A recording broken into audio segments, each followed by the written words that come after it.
Hi, I'm Jake, and I'm with the Integrated Skills Group, and today I'm going to be talking to you about just 101 medical items.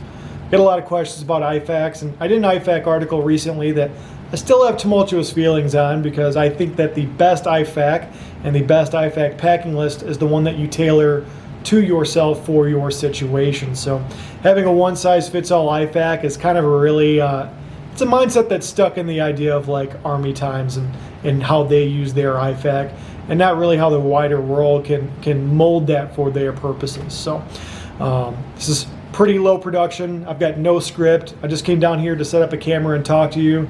I hope you guys like my backdrop in my basement. So you'll have to deal with my ums and pauses while I try to figure out what it is I want to say. So we'll just start with gauzes, and there's probably three main types that you're going to run into out there when you're looking at making your own IFAK.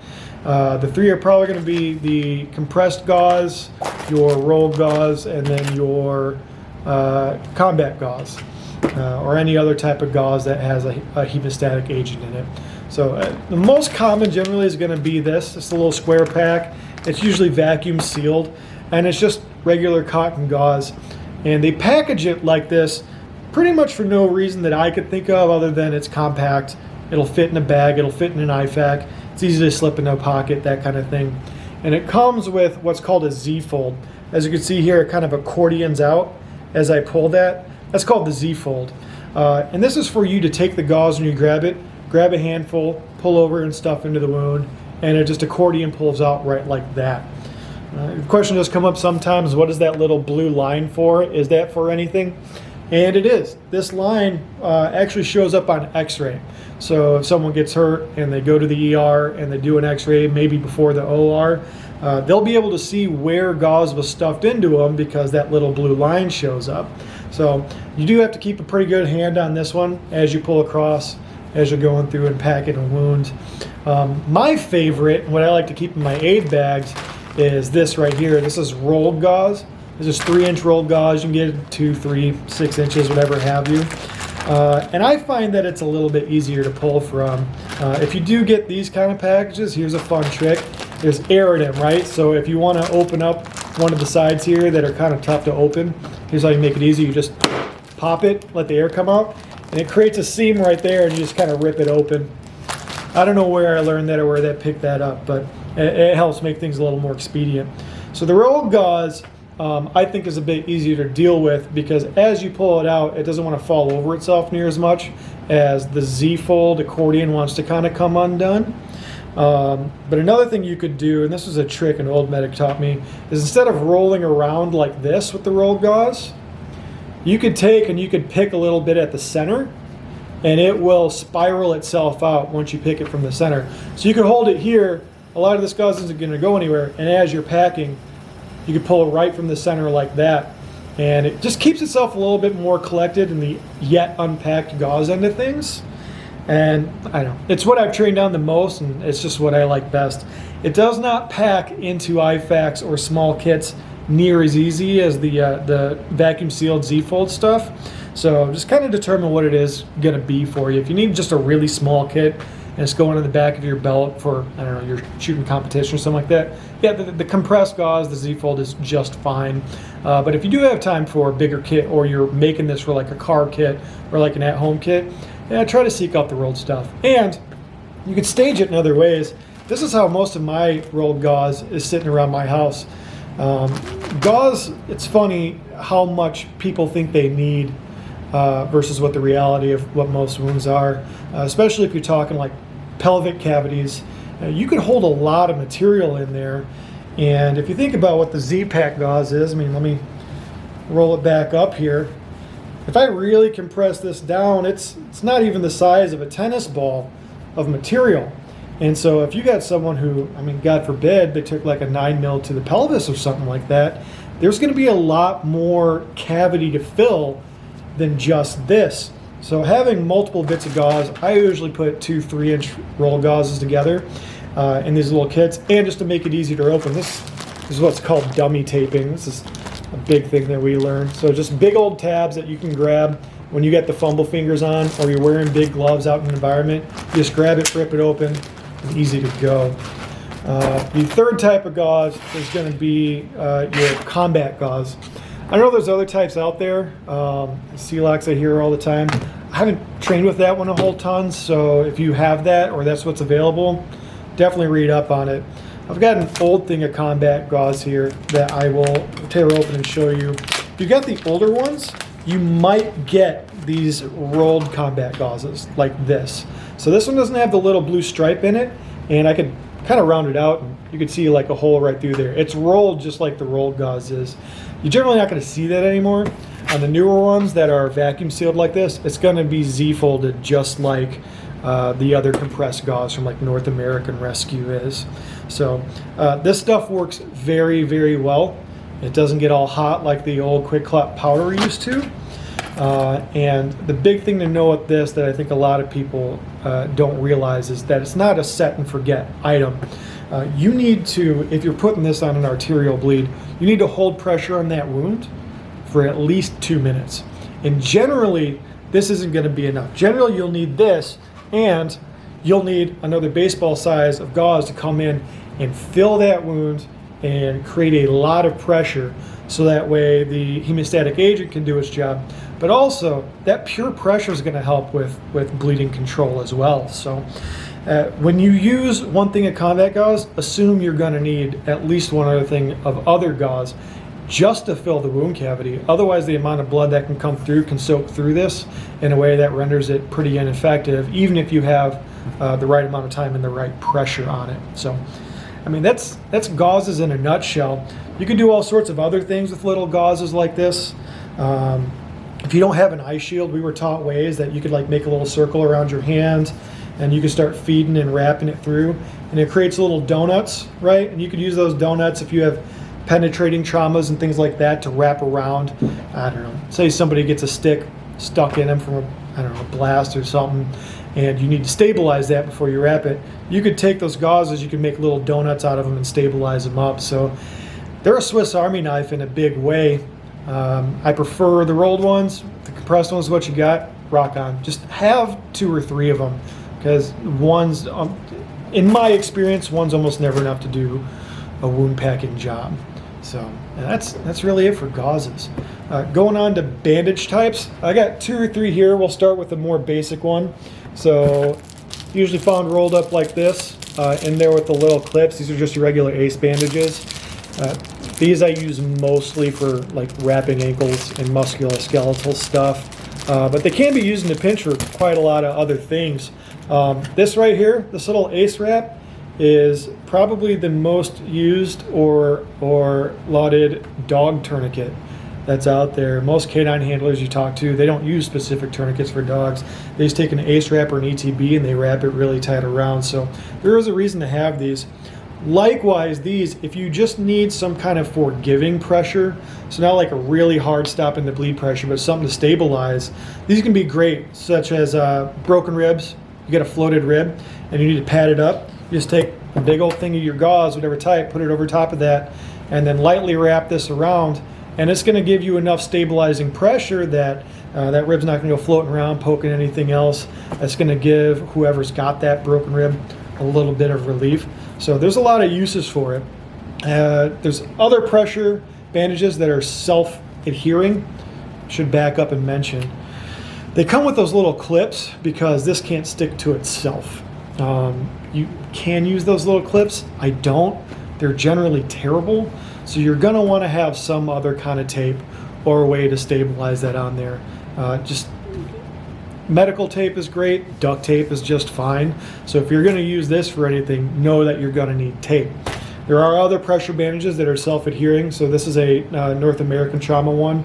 This is a real basic one. Kind of a push-button, eat banana setup. It's just you wrap it around. There's Velcro here. And when you unwrap it right away at that little bit, that's the side that goes to the wound. So generally, you get the idea that people think that you just slap this over some kind of wound and you're good to go. Not the case. Pack that wound first, then put this on. The combination of all that pressure inside and that you're wrapping this around is what's going to cause that bleeding stop. This does have a little thread thing in there, so it won't get away on you. It's just like this little thread right here. So as you pull through, you'll rip that, and it'll continue to come down. pretty easy. So that's a nice feature on those, instead of losing all of your tails and trying to figure out where to go. Another one you'll see pretty commonly is this. It's the emergency trauma bandage, otherwise known as the Israeli bandage. Usually I just take it out of that initial package and I leave it like this. It's got a big old thing here in the middle. You open it up. I adore these. I love these. I've used them for, years, over a decade. And this one's a pretty similar one to that one, but it's got what's called a pressure bar. So you put that side to the wound, you wrap everything around, and on the back side here is a pressure bar. So you wrap all the way once around the wound, you put inside here, you put the fabric, and then you wrap back the other way. And what's nice about that is the bandage doesn't loosen up over time as you're moving somebody, as they're trying to move, as you're dragging a patient. Once you lock the pressure into this pressure bar, it's always going to be that tight, and it's so much more dummy proof. A little bit more peace of mind when you have to move somebody around that maybe can't manage or check on their own wound kind of thing. So these, I love them. Highly recommend them. They're dumb cheap. They're like $5 a piece. There's no reason to not have several of them. You could also get them smaller. So here's a little one that's like a 3 inch. This is like a big old 4, 5, 6 inch, whatever it is. So if you need a smaller one to fit in a smaller IFAC, they're out there. Big fans of these. So that's that.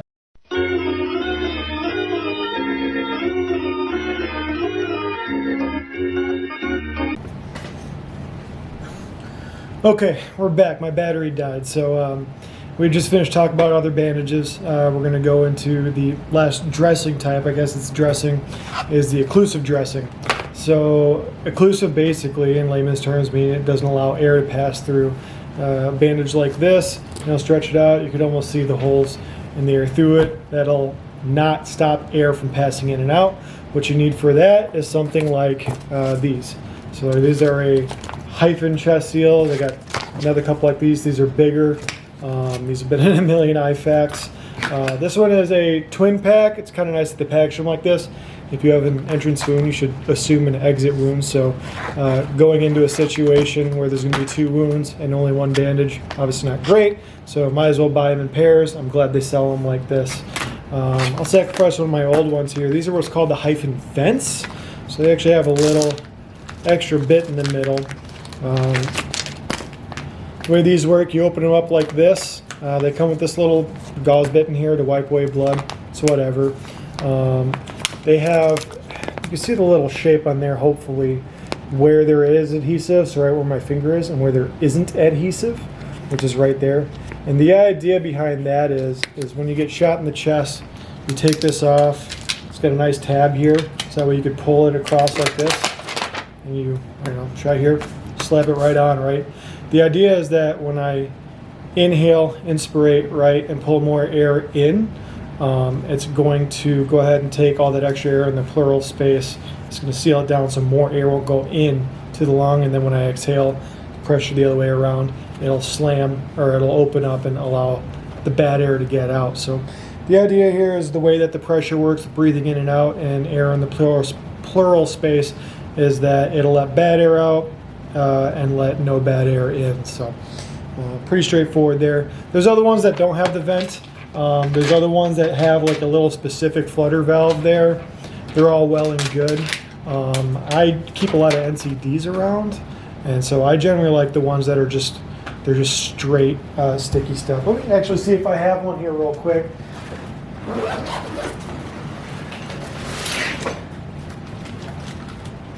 Yeah, here we go. There's another brand that I really, really like. H&H makes it. It's called the Wound Seal Kit. Older models are called WoundStat. It's the same thing, except it's just a flat square full of sticky stuff, and the adhesive on it is nuts. It's awesome. You could use it for all sorts of stuff. But I like using this as well as an NCD a little bit better than the flutter valves or the different vented ones. It just works better. The vented ones aren't bad at all. A lot of times, if you're uncomfortable with an NCD, don't know what it is, don't know how to use it, aren't comfortable using it, just get the vents and you'll be happy. So the last thing to really cover, and what I think is the most underrated pressure dressing or bandage in the world, is duct tape. I have a huge soapbox about tape. People really underestimate the idea that you're going to need to tape things down once you put them on. Tourniquets, pressure dressings, bandages, just little ace wraps, even around the edges of some of these occlusive dressings, especially if you're using an improvised one. You got to get down big old thick bits of tape. When you're dragging someone around in the dirt, if they're unconscious, stuff just slips off. Doesn't slip off if you got 4 or 5 wraps of this around. Likewise, if all you got's gauze, you don't have something really nice like a pressure bandage around, stuff the wound full, wrap this around super tight, you got a pressure dressing, right? Same difference if you need to make, I'm not going to say improvised tourniquet, never seen it done. Not going to go off into the weeds on that one, but man, just have some duct tape around. It's the biggest thing that I think people miss. Even when you get the ones that are like the ETB where they self-adhere, this bandager itself adheres, these kind of things where they stick on. Yeah, they're absolutely meant to be kind of a stick on and never move situation. It's not been my experience that the things you stick on that aren't supposed to move never move. They almost always move. They don't move when you tape the ever-loving shit out of it. So I am a huge fan of having at least a little bit of tape around. My favorite medical tape, just because it's easy to tear into bits, is 3M makes what's called Durapore medical tape or surgical tape. It's something that you'll see a lot of Army units using. It's just kind of what is on the order. I don't know if it's for any specific reason other than it's nice and it's just what they've always had. But that's what I used my whole time in, and I continue to buy it now because it's just really easy to use. So that's really it. Thanks for watching, listening to my rambles and ums. Hopefully you learned something. If you didn't, you're probably smarter than me, so come on over to the Discord and start writing articles. But thank you guys, and change your socks.